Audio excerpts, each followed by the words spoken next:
Hi, this is Frank Schaefer, writer, author, commentator, most recently the author of my new book, Fall in Love, Have Children, Stay Put, Save the Planet, Be Happy.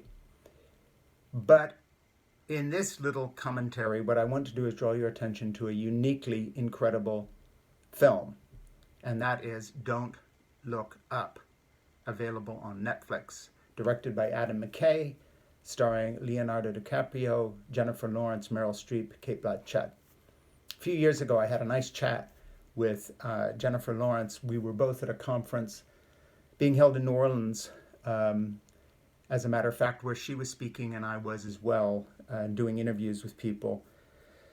And she and I talked a little bit about the fact that it was very difficult to bring right and left together. In fact, that's what the conference was about. It was run by an organization that tries to get conversations going between Republicans and Democrats and other people.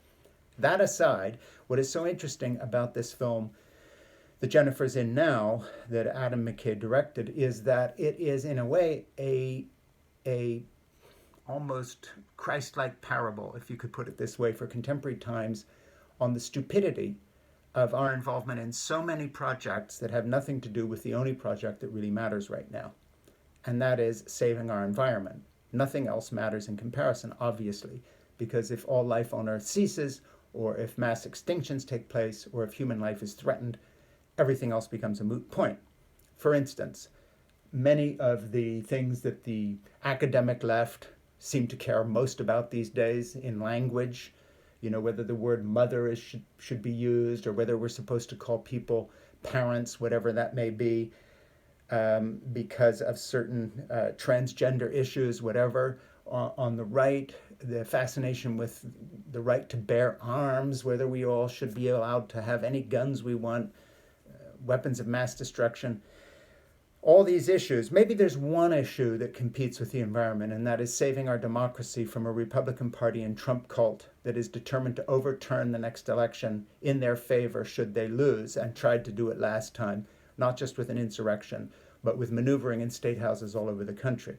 In fact, that's almost as important as environmental concerns, because without Democrats winning and leading, nothing will be done about the environment from the Republican male oligarchy that rules the party.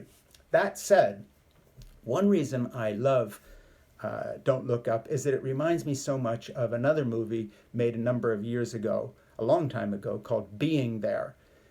No one who watches Being There as many times as I have can ever take the media take on politics and the way politics itself works, and especially the attitudes of the super wealthy, seriously again.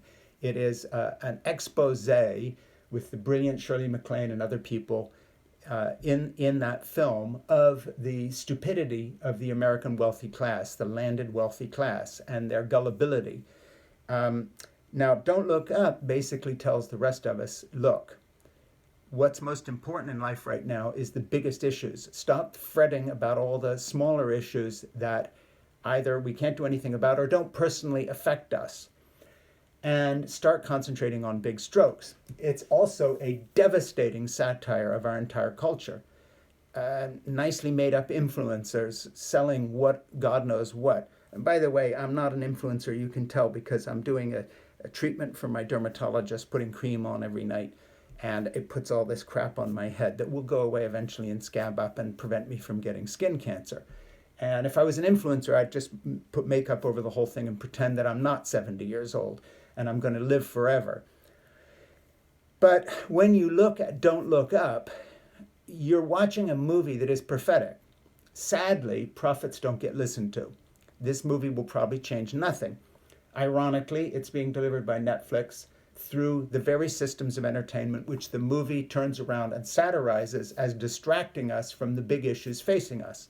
In the case of Don't Look Up, an approaching comet that is going to destroy the Earth, but the metaphor is apt for everything else that really is facing us, whether it is viruses like COVID that we seem incapable of managing because we have a bunch of people who won't wear masks or get vaccines, they're total idiots, whether it is things like the environmental cataclysm that are facing us, which is the big story of our time, that we just can't get it together to do anything about because of greed, stupidity, politicizing of science, and so forth.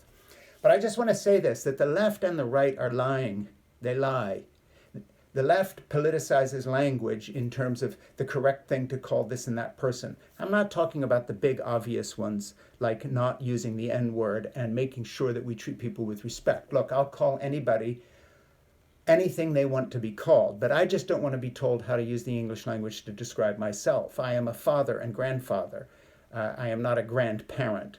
My wife, Jeannie, we've been married 52 years, likes the identity of being a mother. She doesn't want to be called a parent by someone because that fits someone else's agenda. So let's just get past all this woke nonsense when it comes to dictating the use of the English language. And let's get past this stupidity of the right that rejects science when it comes to climate and all the rest of it.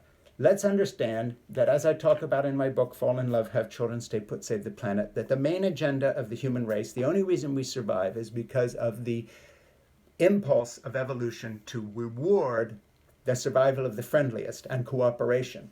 Don't look up calls for us to cooperate in new ways on the environment. That is the message. But it's brilliant. It's not overdone. It's not over the top. They use a metaphor of something else cataclysmic. It's hilariously funny in places, very darkly funny. The performances by Rob Morgan and Cate Blanchett and Meryl Streep and all the other people in it are memorable. It's a terrific movie. Don't miss it. Use this film to get discussions going now as we head into the new year. It's the most important film I've seen for maybe the last 25 years. Thanks. My name is Frank Schaefer.